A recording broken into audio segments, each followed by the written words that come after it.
നമുക്കൊക്കെ ധാരണയുണ്ട് ഈ മന്ത്രിമാർ അല്ലെങ്കിൽ മുഖ്യമന്ത്രി, മന്ത്രിമാർ, MLA മാർ, മറ്റു ജനപ്രതിനിധികൾ എന്നൊക്കെ പറഞ്ഞാൽ ഇവരൊക്കെ എന്തോ ഒരു കോപ്പാണെന്നാണ് നമ്മുടെയൊക്കെ ഒരു ധാരണ. അങ്ങനെ ഒരു ശീലം നമുക്ക് പണ്ടേ ഉണ്ടായി കഴിഞ്ഞതാണ്. യഥാർത്ഥത്തിൽ നമ്മുടെ പറമ്പിൽ പണിയെടുക്കാൻ വേണ്ടിയിട്ട് നമ്മൾ നിശ്ചയിക്കുന്ന ഒരു തൊഴിലാളി, ഒരു കൂലിപ്പണിക്കാരൻ, അത്രയേ ഉള്ളൂ.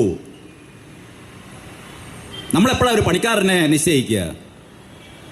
നമ്മളെ വീടും പറമ്പും ആകെ അലങ്കോലായി കിടക്കുകയാണെങ്കിൽ അത് കണ്ടൊക്കെ ഒന്ന് കൊത്തി ശരിയാക്കണം, അല്ലെങ്കിൽ തെങ്ങിൻ്റെ ഒക്കെ തടമെടുക്കണം, വീടിൻ്റെ പെയിൻ്റൊക്കെ നടിക്കണം. നമ്മൾ കൂലിപ്പണിക്കാരെ ഏർപ്പെടുത്താറുണ്ട്, ശമ്പളം കൊടുക്കാറുണ്ട്, കൂലി കൊടുക്കാറുണ്ട്. ഒരാഴ്ചക്കകം പണി തീർക്കണം എന്ന് പറഞ്ഞിട്ട് ഇവനോട് പണിയെടുക്കാൻ വേണ്ടിയിട്ട് പണിക്കാരെ ഏർപ്പാടാക്കാറുണ്ട്. ഇവൻ പണിയെടുത്തില്ലെങ്കിലോ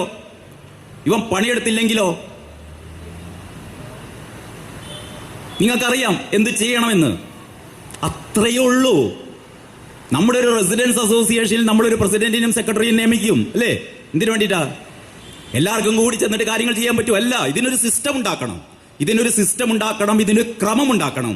ഇതൊക്കെ ചെയ്യാൻ വേണ്ടിയിട്ട് നമ്മൾ ഒരാളെ നിയമിക്കുകയാണ്. ഒരു 5 വർഷത്തേക്ക് നമ്മൾ ഒരാളെ നിയമിക്കുന്നു, പിണറായി വിജയനെ നിയമിക്കുന്നു. എന്നിട്ട് പറയുന്നോ ഇതൊക്കെ ഒന്ന് ശരിയാക്കണം. ആരാ പറയുന്നത്? നമ്മളാണ് പറയുന്നത്. നമ്മളാണ് പൈസ കൊടുക്കുന്നത്. ഇവൻ 40 വണ്ടികളുടെ അകമ്പടിയോടെ പോകാനും പീരങ്കിയും പാറ്റൻ ടാങ്കും ഒക്കെ ഉപയോഗിച്ച്, അല്ലെങ്കിൽ ഈ തായ്ക്കണ്ടി തറവാട്ടിൽ നിർത്തിയിട്ട 1 കോടി രൂപ വാടക കൊടുക്കുന്ന ഹെലികോപ്റ്ററിനൊക്കെ പൈസ കൊടുക്കുന്നത് അവന്റെ തറവാട്ടിൽ നിന്നല്ല. എവിടെ നിന്നാണ്? നമ്മുടെ പോക്കറ്റിൽ നിന്ന്, എന്റെ പോക്കറ്റിൽ നിന്നും, നിങ്ങളുടെ പോക്കറ്റിൽ നിന്നും, അല്ലേ? നമ്മളാണ് വലിയവൻ, നിങ്ങളാണ് വലിയവൻ. നിങ്ങളാണ് അവൻ 5 വർഷത്തേക്ക്, അല്ലേ? 2016 ശേഷം 5 വർഷം ഭരിക്കടോ എന്ന് പറയുന്ന ആ ഭരണം എന്ന് പറയുന്ന പദം ഞാൻ ഉപയോഗിക്കുന്നില്ല. അത് നമ്മളെ തെറ്റിദ്ധരിച്ചുകൊണ്ട് ഉപയോഗിക്കുന്ന ഒരു പദമാണ്. നമ്മുടെ ഈ സിസ്റ്റം ഒന്ന് റെഡിയാക്കാൻ വേണ്ടിയിട്ട് നിങ്ങൾ ഉൾപ്പെടെ ഇവിടുത്തെ തൊഴിലാളികൾക്ക് അവരുടെ അവകാശങ്ങൾക്ക് വേണ്ടിയിട്ട്, അവരുടെ ജീവിത നിലവാരം മെച്ചപ്പെടുത്താൻ വേണ്ടിയിട്ട് കാര്യങ്ങൾ ചെയ്യണം.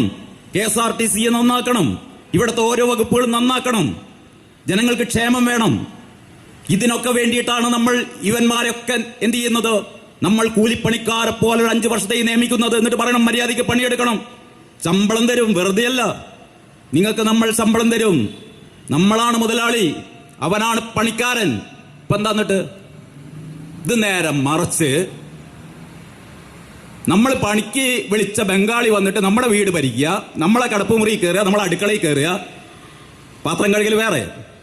ഇമ്മാതിരി അലമ്പ് പരിപാടികളൊക്കെ ചെയ്യുമ്പോൾ നമ്മളത് ഒരു അംഗീകരിച്ചു കൊടുക്കുകയാണ്. അതൊക്കെയാണ് ശരി എന്നുള്ള രീതിയിൽ. അപ്പൊ ഞാൻ പറഞ്ഞുകൊണ്ട് വരുന്നത്, ഞാൻ നേരത്തെ പറഞ്ഞതിലേക്ക് കിടക്കുകയാണ്. അതായത്